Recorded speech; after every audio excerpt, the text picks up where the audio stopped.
question suivante. Assalamu alaikum wa rahmatullahi wa barakatuh, Cheikh. Qu'Allah vous accorde la plus belle des récompenses pour ses cours, ainsi que les admins.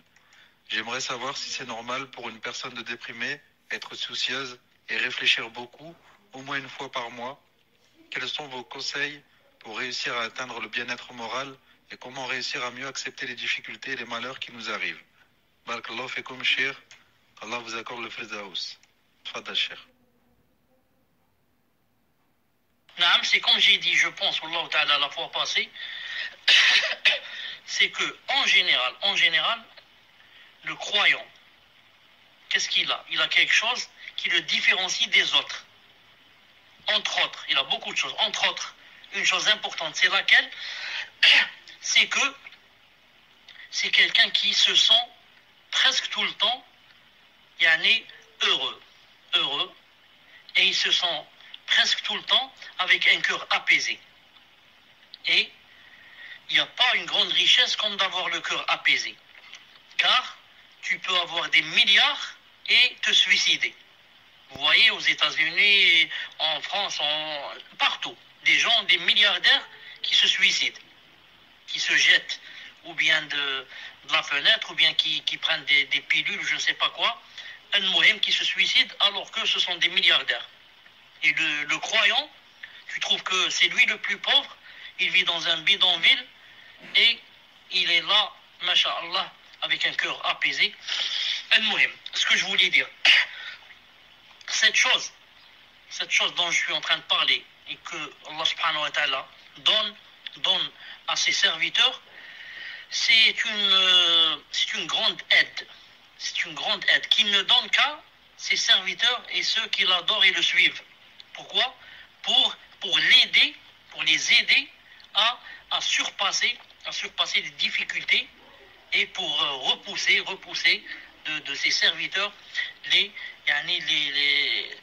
problèmes qui arrivent et les malheurs et les dépressions, etc., etc. Et plus notre foi est bien ancrée dans le cœur et que on sent un peu la douceur de la foi, plus si tous les malheurs du monde arrivaient, on pourrait les contrer. Subhanallah l'azim.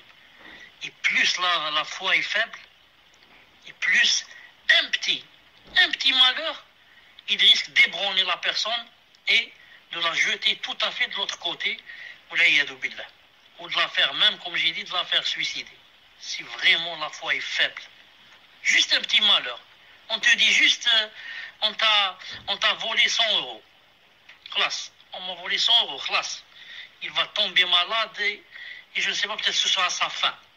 Ou peut-être il va arrêter la prière, il va... Pourquoi la foi est faible? Et plus la foi, et mashallah, elle est ancrée dans le cœur, plus quoi? Plus les malheurs, naam, deviennent, s'ils sont grands comme des montagnes, deviennent comme, par exemple, un moustique qui vient de te piquer, un moustique. Tu dis, comme ça, et, alhamdoulilah, Allah Ta'ala t'aide à oublier facilement. Allah subhanahu wa ta'ala, quand il a parlé des malheurs, il a dit, il a dit, il n'y a pas de malheur dans la terre et dans les cieux, illa bi'idnillah. Sauf, sauf avec la permission d'Allah. C'est-à-dire, sauf, c'est lui qui a décrété ça. Juste après ce verset, vous savez ce qu'il a dit? Juste après ce verset, quand il a parlé des malheurs, il a dit وَمَنْ يُؤْمِنْ بِاللَّهِ يَهْدِي قَلْبَهُ. Et qui croit en Allah apaise son cœur. Qu'est-ce que ça veut dire qui croit en Allah apaise son cœur? Ça veut dire, et qui croit et sait que ce malheur vient de venir d'Allah et qu'il était décrété 50 000 ans avant d'avoir créé les cieux et la terre, etc., celui-là, j'apaise son cœur et ça veut dire il peut contrer et repousser ce malheur, Inch'Allah Ta'ala, facilement. Mais celui qui n'a pas de la foi ou bien sa foi est vraiment faible, ça veut dire quoi? Cette personne, pour elle, les malheurs, c'est difficile. C'est difficile pour elle, les malheurs. Donc je dis quel conseil donnez-nous, etc. Je donne le conseil d'essayer d'être toujours proche d'Allah subhanahu wa ta'ala. Plus on est proche de lui, plus cette vie, ce bas monde avec tout ce qu'il contient comme malheur et problèmes, etc., nous paraît petit et devient petit à nos yeux. Non. ça, je conseille à la personne de lire beaucoup, d'écouter des cours, d'être toujours en contact avec la science, etc. pour yani, avoir le cœur apaisé. Et plus on se détourne de son Seigneur, et plus on n'apprend pas, plus il n'y a pas de la science, plus on ne fait pas des efforts, plus qu'est-ce qui va arriver? Ça va arriver que notre cœur va durcir et juste un petit malheur ou un petit problème, un petit pépin comme on dit, il va faire des problèmes. Tu vas rester 10-15 jours, vraiment, comme on dit, dépassé par les événements. Et là, pour terminer, je voudrais dire à la sœur et à ceux qui m'entendent qu'il n'y a pas une personne de nous, malgré la foi qu'elle a, Masha'Allah, qui ne lui arrive pas que de temps en temps, elle est peinée, ou bien de temps en temps, elle stagne un peu. C'est-à-dire ce qu'on appelle les bas, le bas. De temps en temps, il y a un bas. Mais ce bas, dès qu'on sent qu'on est dans le bas, on fait des efforts pour remonter. On ne reste pas comme ça dans le gouffre. On dit, qu'est-ce que vous voulez que je fasse? Là, je patiente. Mais non, on fait des efforts pour revenir à la température normale. Pour revenir à la température normale, c'est-à-dire celle où il y avait, Masha'Allah, dans mon cœur, la foi, il y avait la douceur, etc. Là. Donc il faut revenir beaucoup vers Allah subhanahu wa ta'ala en lisant, en écoutant et en invoquant. On invoque Allah beaucoup. On invoque Allah beaucoup. En priant aussi, etc. Regardez, je vous donne un exemple. Par exemple, tu es dans la rue, tu marches dans la rue. Surtout, par exemple, dans un pays comme chez vous.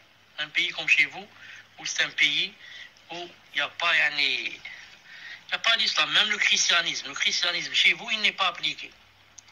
Et le christianisme n'est pas appliqué. Par exemple, quand tu es dans la rue, il y a des passants à droite, à gauche, en face de toi, c'est plein de gens. Quand tu marches, regarde les passants, regarde leurs lèvres.